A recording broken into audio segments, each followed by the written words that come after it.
Boa noite a todos os irmãos que nesse momento estão unidos no amor do grande Pai, nosso Criador, nosso Deus, a Jesus Cristo, nosso irmão, e a todos os espíritos de luz, falanges de Maria de Nazaré, que fortalece nesse momento de prece e de muito amor o nosso Evangelho no lar, no dia de hoje, no dia 4, nessa terça-feira do ano de 2022, o Evangelho de amor, de caridade, da Casa Eulália Nogueira.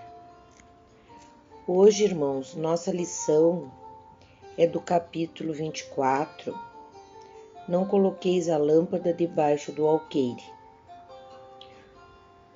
Os sãos não precisam de médico. O 11 e o 12, os itens.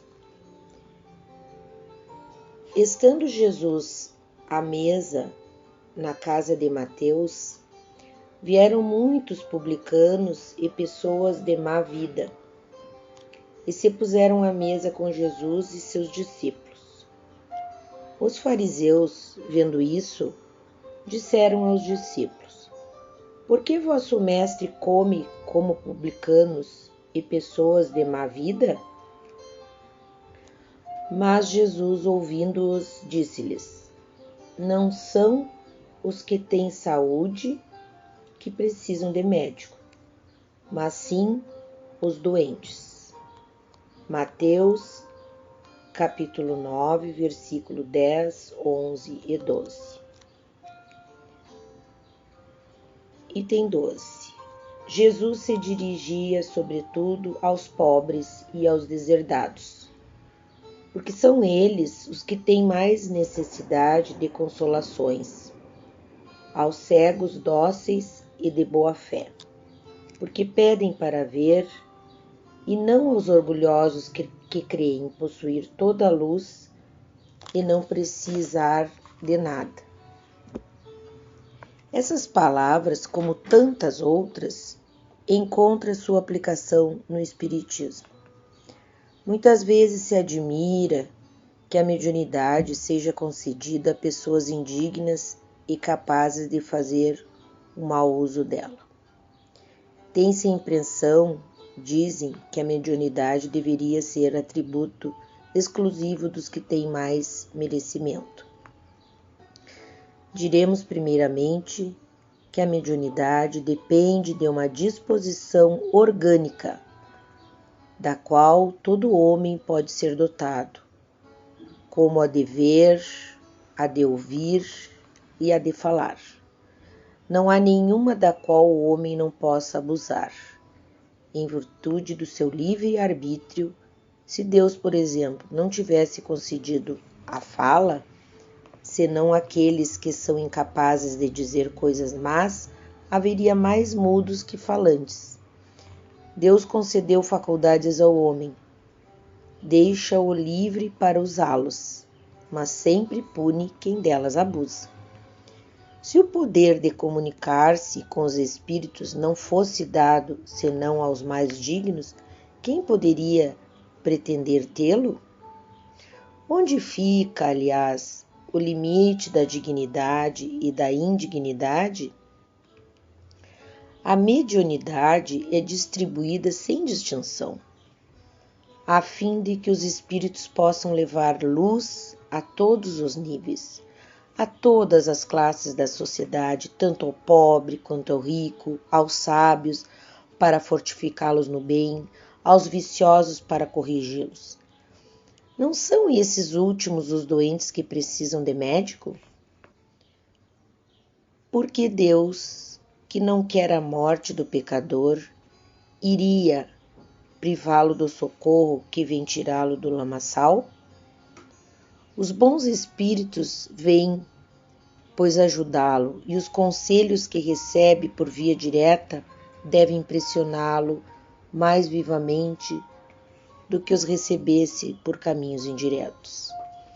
Deus, em sua bondade, para poupar-lhe a pena de ir buscar a luz longe, coloca-a em suas mãos. Ele não se torna mais culpado se não quer vê-la? Poderá desculpar-se por ignorância se ele mesmo tiver escrito, visto com seus olhos, escutado com seus ouvidos e de sua boca pronunciado sua própria condenação? Então, não aproveitando a oportunidade, é que vem a punição, com a perda ou a perversão de sua faculdade, da qual os maus espíritos apoderam-se para obsidiá-lo e enganá-lo. Sem prejuízo das aflições reais com que Deus fere os servidores indignos e os corações endurecidos pelo orgulho e o egoísmo. A mediunidade não implica necessariamente em relações rotineiras com os espíritos superiores. É simplesmente uma aptidão para servir de instrumento mais ou menos maleável aos espíritos em geral.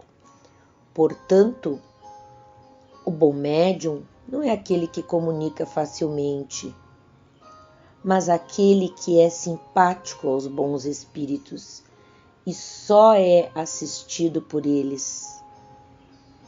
Somente nesse sentido, a excelência das qualidades morais é decisiva ao exercício da mediunidade. Então, fazendo uma pequena reflexão dessa nossa leitura de hoje, um esclarecimento, né? Quando fala sobre o significado da história do cristianismo. Demonstra que o Senhor abraça todos os que desejam a excelência de sua alimentação espiritual, nos trabalhos de sua vinha, e que não só nas ocasiões de fé, permanece entre os que o amam em qualquer tempo e situação. Está pronto a atender às almas que o buscam. Emmanuel, no Caminho, Verdade e Vida, mensagem 137. A que tipo de doença Jesus se referia? Aos humildes desprezados pelos homens, no entanto, com os corações preparados para receber a Jesus, que veio principalmente para esses. O exemplo de Jesus impõe-nos também a obrigação de auxiliarmos aquele que transitam no mundo entre as dificuldades maiores que as nossas. Então, os fariseus eram sadios? Não eram sadios. Demonstravam saúde e equilíbrio, padecendo, porém, de hipocrisia, uma vez que, contrariando o brilho aparente exterior, traziam no seu íntimo mal de difícil cura. Jesus, que prezava sobretudo a simplicidade e as qualidades da alma, se aplicou durante toda a sua missão e lhes desmascarar a hipocrisia. Por que Jesus não buscou os mais intelectualizados e destacados socialmente? Porque só se encontra a verdade com o coração simples. Eis porque ele bendisse a Deus por tê-la revelado aos pequeninos e ocultado aos sábios. Jesus se acercava principalmente dos pobres e dos deserdados, porque são os que mais necessitam de consolação. O fato de Jesus preferir as pessoas tidas como de má vida significa que ele não preza a virtude? Não. O que Jesus recusa é a ostentação da pureza, que muitas vezes não passa de aparência, não passa de orgulho e de falsidade. Muitos que aparentam virtudes são, na verdade, falsos e hipócritas. Porque normalmente as pessoas nessa situação encontram-se sofridas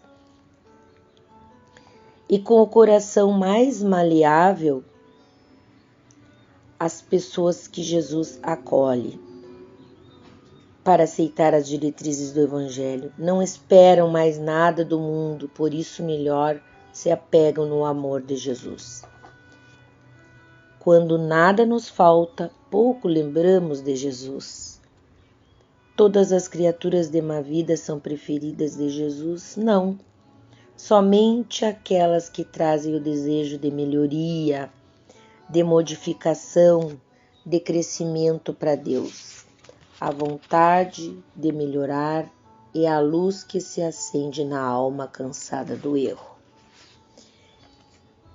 Então, a reflexão que nós tínhamos para hoje, neste momento maravilhoso desse Evangelho, é agradecermos esse exemplo, essa lição maravilhosa que Jesus Cristo nos dá e que nós sejamos, um pouquinho melhores do que fomos antes. Que a cada dia possamos fazer uma autoavaliação das nossas atitudes, dos nossos pensamentos, das nossas ações e buscando filtrar aquilo que não nos serve, que nós já entendemos que não é bom, descartamos e procuramos fortalecer todas as nossas ações, os nossos sentimentos bons, para que cada vez possamos fazer realmente a caridade e o amor que Jesus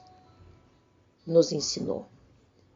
Queremos agradecer neste momento a espiritualidade superior, a Deus, a Jesus Cristo, a todos os irmãos que estão neste momento de luz, de fortalecimento espiritual e que nós recebemos toda essa energia maravilhosa, esse passe, nos fortalecendo, nos dando muita força, muito equilíbrio, derramando toda essa benevolência maravilhosa de bênçãos e que nós possamos ser um pouquinho melhor a cada dia. Queremos também, por mérito de acréscimo, pedir que as nossas águas sejam fluidificadas e que quando bebermos sejamos curados conforme o nosso mérito. Agradecemos a todos os irmãos que estão neste momento conectados nesse Evangelho e pedimos também uma bênção, um conforto da espiritualidade superior a todos os irmãos necessitados em todos os lugares do nosso planeta, por onde se encontrarem. Agradecemos mais uma vez e neste momento encerramos o nosso Evangelho no Lar nessa terça-feira. E que assim seja, irmãos. Fiquem na paz.